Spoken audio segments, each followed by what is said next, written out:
Molecular machines. What are they and why are they important? Meet Hannah. She always works hard at her office during the day. Exhausted, Hannah comes home and must wash her clothes and prepare to cook dinner. Cooling off in front of a fan, Hannah considers that 200 years ago, people had to work without these tools. She wonders how they managed it. At the time, scientists had only invented spinning wheels and cranks, which led to the tools Hannah uses in her busy day. But can chores be made even simpler for future generations? For that, scientists must continue to develop tomorrow's machines today.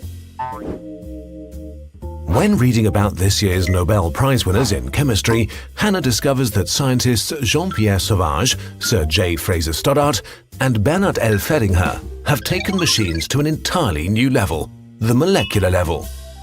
They have designed and synthesized machines out of molecules and ions, much tinier than Hannah's food processor.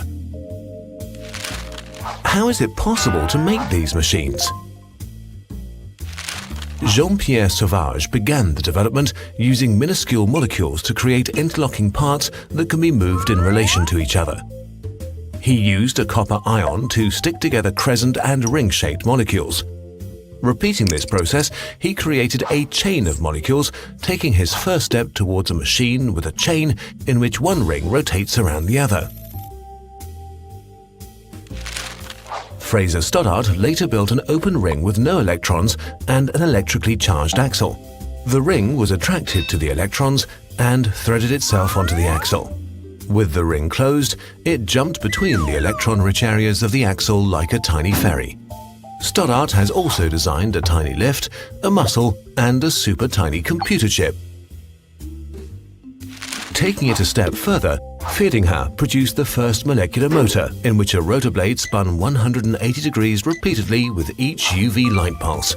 He has even built a four-wheel drive nanocar. The four motors function as wheels and are held together by a molecular frame. Inspired by previous research, artistic expression, and the possibility to create new materials, these scientists brought chemistry to a whole new dimension. Hannah considers this new dimension and its seemingly endless possibilities.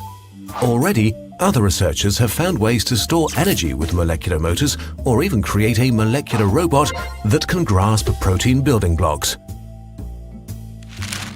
With the path now paved, perhaps in another 200 years, Hannah's great-great-great-grandchildren will wonder how she managed to survive without their widespread molecular machines.